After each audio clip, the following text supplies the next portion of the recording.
Nim Indoors, Life with My Tortoise by Rebecca Armstrong. I was given my tortoise Nimrod as a birthday present. I was 30, he was 4. When I tell people about him, I tend to get asked the same questions. 1. Isn't it illegal to have a tortoise? 2. Will he outlive you? 3. He's not very big. Will he grow? 4. Why? They're not very cuddly. 1. You can only buy tortoises from registered breeders or suppliers with a permit. 2. Yes, unless he gets squashed, something eats him. 3. Not much. 4. He has character. Many people my age have children. I have a tortoise. Keeping him alive and well is a responsibility. God knows how parents do this with their younglings. I don't have to worry about school uniforms or tonsils, online bullying or emotions, just dandelions in hibernation. And it still feels like a big job.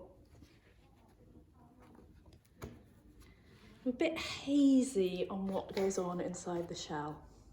I could Google it. I prefer to imagine it's a bijou hideaway with a hot tub, disco and home office in there. Becoming a tortoise owner means that dandelions come to hold a new significance in your life. When they appear, it's time to think about getting Nimrod out of the fridge.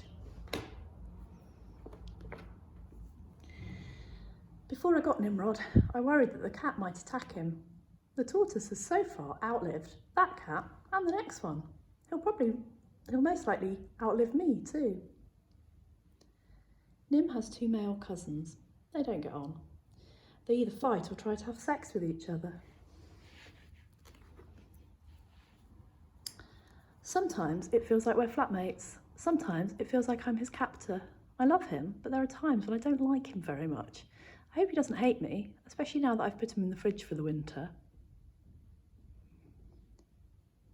When the garden and the pavements are low on dandelions, I feed Nimrod with grapes or strawberries. I feel like a terrible parent loading him up with sugar.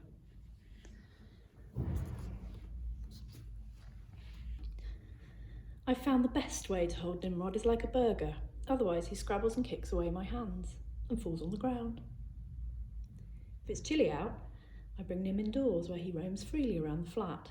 This means I find him in corners, festooned with hair and cobwebs, showing up my slatternly ways.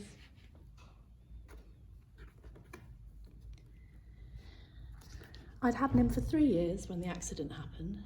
Over the months that followed, I travelled to hospitals and care homes visiting Nim's human dad, who was in a coma. I put Nim inside an old-fashioned doctor's bag while we were on the move. Its owner wouldn't have been happy, but he wasn't conscious, so he didn't know. After the coma, so much had changed.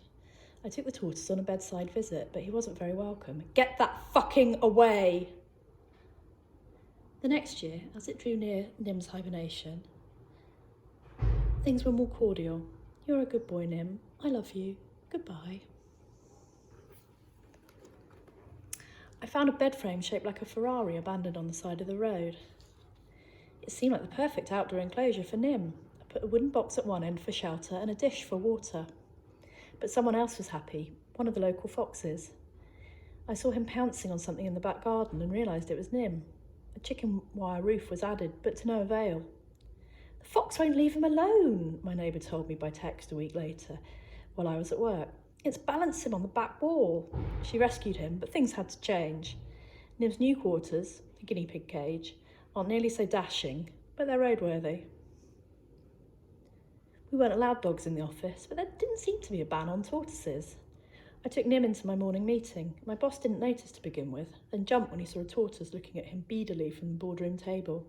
Later, after I'd asked if my colleagues were okay with it, Nim roamed across our shared desks before coming to rest on a mouse mat for the rest of the day.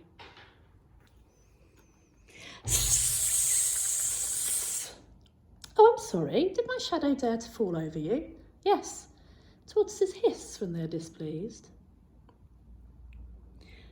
I wonder what Nim thinks about.